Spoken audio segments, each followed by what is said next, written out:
So, lockdown number 2 for me anyway. I know that some people it's their sort of like 4th lockdown or 3rd one, but for me it's technically just the 2nd. So, load of fucking bollocks as always. The gyms are closed, but there is a few loopholes. So if anyone's watching, you've probably been following me on Insta and know I've spoken about these. That outdoor exercise is all good. Outdoor gyms are fine, maximum 2 people in there. You can travel to them. So we, as you've already seen, we've lobbed all our kit. Our outdoor gym is technically by law okay. And then another loophole that I'm trying to help clients and athletes get around is that you're technically allowed to leave the house if you are involved in professional sport, whether that's competing in the event or training or coaching in the event. So if you're doing like let's say a bodybuilding show, then you're allowed to leave the house to then go train for that. And if you don't have any facilities around, like if you don't have your own equipment, and it's imperative that you use a gym that has the equipment that you need. The only sort of way around that loophole is to have a gym that is willing to open for you. And unfortunately, where I stay, it's all public gyms. It's all, you know, gym groups, pure gyms, etc., etc. So I don't think that'll technically work here in Dundee, but it's not to say that it won't work across the likes of the UK. The company I'm sponsored by, Complete Strength, Rob was the one that let me know about this, and if you are a professional athlete, like technically we all are, we get paid from Complete Strength, we're able to do it. But even on top of that, you can look at even personal trainers. You know, you guys are coaches that have a loss of income because of this, and should be able to do coaching. So I just thought I would come on here and let people know about that if they hadn't sort of known about it already. I am on my way to the Garage of Gains, as we call it, to do a little bit of a push session. Well, here we are in the ever elusive Garage of Gains. When we actually consider, I've not done Smith machine squats in probably, well actually I did them just after the first lockdown, and I tell you, the common theme is that once I've went away from doing them, see, try to just get in and get underneath, I just can't do it. I tried to do it the other day, and here it was just a no-go. But hey, that's the drawbacks of bodybuilding, I suppose. We're not the most mobile athletes in the world, shall we say. I've heard a lot of talk of, well, not a lot of talk, but more talk of that Turbos are 100% going to be going ahead with their shows, but maybe not all the other federations will do, which is kind of leaning me more to get registered for those two, the two ones in the UK, ASAP really. I'm not too sure about the one in Portugal at that time. It'll depend on the travel restrictions, whether Portugal are letting people in, you know, if you have to, I mean, if it's the case of you just have to supply a negative PCR test, we did that for the Maldives, and that was absolutely fine. It would just be a bit of a bollock if you had to self-isolate when you got there, because you couldn't. But I think that if you're competing in a professional event, you would be exempt from isolation status. That's what Cuba and his missus were exempt when they competed in, was it Romania? I can't really remember, but I think it was there. So yeah, that's kind of what I'm thinking. After speaking to Cal, we're probably going to start dieting latest as of the start of April. That'll give us sort of 13 weeks before the first qualifier. Right now, still recomp to the end of the month, then escalate. But that'll be exciting. A lot of people will prep for 16, 18 weeks before their first show. I find I just don't need that. Anytime I diet, I come in very quick. So 12 to 14 weeks is max. And by the time all 3 are done, that would give me like a maybe 17-week prep in total, which is more than enough. So yeah, definitely going to look at getting registered ASAP. Just going to give it another week and then see what the gist is. Trying my absolute hardest not to deck it on this ice rink of a car park. But as I said the other day, I was looking to get signed up for the shows, so that is both the July qualifier and the British finals locked in and paid for. the July qualifier I'll do the open height class and the novice, and with the plan on, like, the plan is to do the open height class in the British finals. And the thing is, when you do novice, you can only do it if you haven't won an overall. So I can't sign up for novice for the British finals yet until really I would see how the regional goes.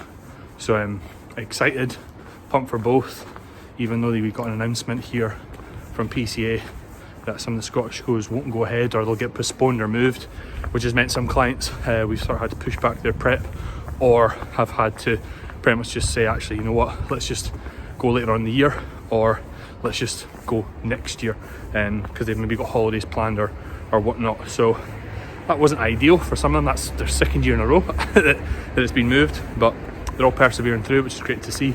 It's inspiring for me as a coach to watch them all sort of train from their garage and just really train like the old school guys used to, with minimal equipment, dumbbells, barbells, and still get epic results. So looking forward to the shows, but first things first, we've got a video shoot tomorrow for the video physique coaching team in Extreme Gym.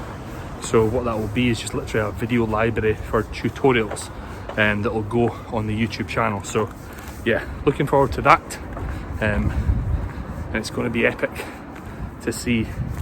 Well, I see Ali all the time, but not had a chance to see Clara in a long time this year. Maybe perhaps once we've had a session in, I think. But yeah, it'll be a good catch up.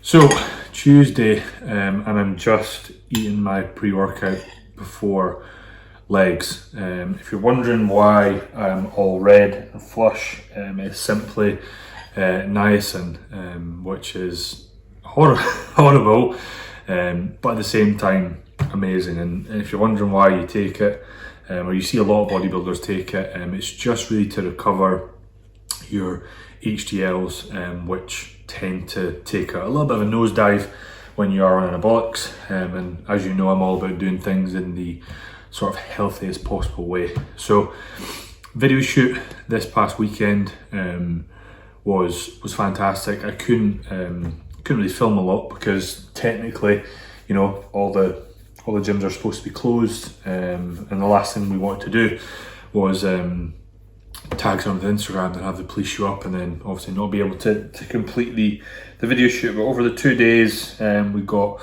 I think it was over 110 videos, tutorials done for the YouTube channel, which would be great. And it was just a case of maybe I would be doing an exercise, then Ali would be talking to the camera and pointing things out and coaching cues, versus our old setup, which was us individuals doing the exercise and us talking through it. So a really good, valuable tool that'll help, like as a client resource, where they just can go on YouTube anytime and literally see everything that we program. We even put in there how to band, how to set up and band the V squat, the hack squat, and the leg press, and reverse band the Smith. So plenty of tutorials, and it was an awesome day. I was absolutely exhausted, right? Usually, without the fit button, I'll maybe only do 3,500 steps a day. Cal put my steps up to 8,000, and I'm not gonna lie, I had to go out and get them. But being on my feet all day, I was knackered. We started at 9:30, finished about 3. Absolutely exhausted. But it's as I said, Tuesday I was just shy of 126 kilos this morning.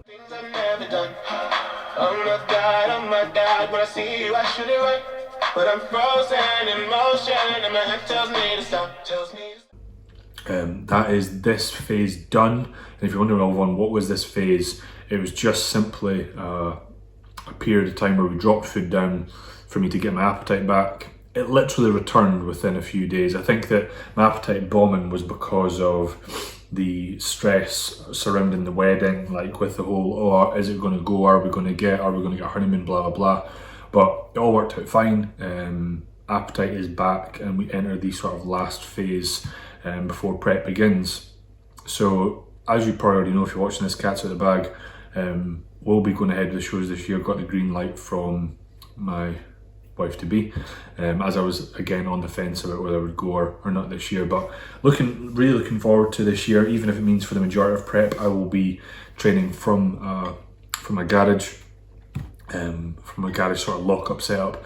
It is what it is, and I'm really excited actually to see, to compete against guys I know that'll be there, and to just step on stage with them. I know that there's guys in the classes below me as well, which are good friends.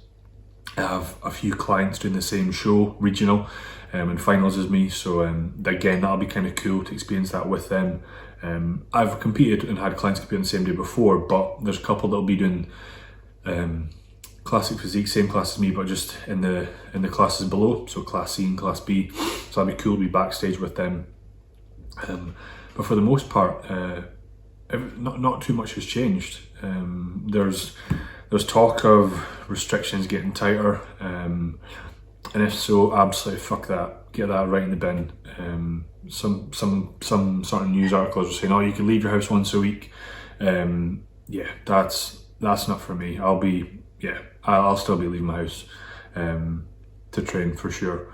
But it is what it is. You can't say too much because it's changing every other day. We've had some sort of good feedback in regards to getting some clients to be able to train in gyms that are prepping for shows. Unfortunately, you need the clearance, or you need trading standards need to say it's okay, as well as the gym needs to okay as well, as long as you're preparing for a professional event. The problem with bodybuilding is that there's no governing body to say that you are, so it's then deemed at the discretion of the sort of trading standards of each individual council. So Dundee have kind of said they're okay with it, Edinburgh Council have said they're not okay with it, Aberdeen have said they're okay. It seems to be different all across the country. But that is it for me, guys. I will leave it there. If you are going to prep this year, I wish you good luck for your shows. If you watch this and you've not yet reached out to me, please just come over to the show if you're there, and let me know. And wherever you are, whatever you do, give it the beans.